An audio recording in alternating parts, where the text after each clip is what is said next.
রাজনৈতিক প্রতিহিংসার শিকার হয়ে দীর্ঘ সময় ধরে দেশের বাইরে অবস্থান করছেন বাংলাদেশ জাতীয়তাবাদী দল বিএনপির ভারপ্রাপ্ত চেয়ারম্যান। গত আগস্টে ছাত্র জনতার ঐতিহাসিক গণ অভ্যুত্থানের পর থেকে এই রাজনীতিবিদ দেশে ফিরবেন বলে গুঞ্জন শোনা যাচ্ছে। তবে এই বিষয়ে পরিষ্কার কোনো বার্তা পাওয়া যায়নি। এবার দেশের বাইরে আমন্ত্রণ জানালেন রাষ্ট্রপতি মোহাম্মদ শাহাবুদ্দিন। বিজয় দিবসের দিন বঙ্গভবনে রাষ্ট্রপতি আয়োজিত সংবর্ধনা অনুষ্ঠানে খালেদা জিয়া ও তারেক রহমানকে আমন্ত্রণ জানানো হয়েছে। বুধবার রাত ৮টায় রাষ্ট্রপতির সামরিক সচিব মেজর জেনারেল মোহাম্মদ আদিল চৌধুরী সংবর্ধনা অনুষ্ঠানের আমন্ত্রণপত্র গুলশানে বিএনপি চেয়ারপারসনের কার্যালয়ে নিয়ে আসেন।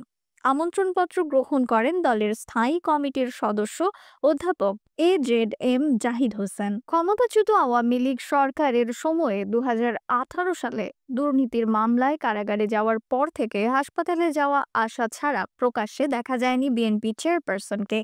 এর বাইরে কখনো বাসা থেকে বের হননি। রাজনৈতিক কর্মসূচি বা কোনো ধরনের অনুষ্ঠানেও তাকে দেখা যায়নি।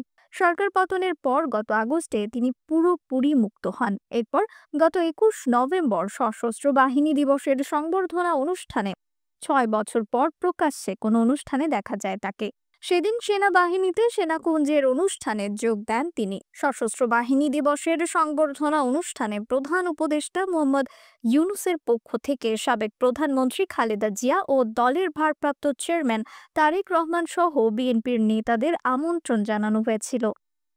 নিউজ ডেস্ক, রিফাত আরা ইসলাম, ভোরের আকাশ।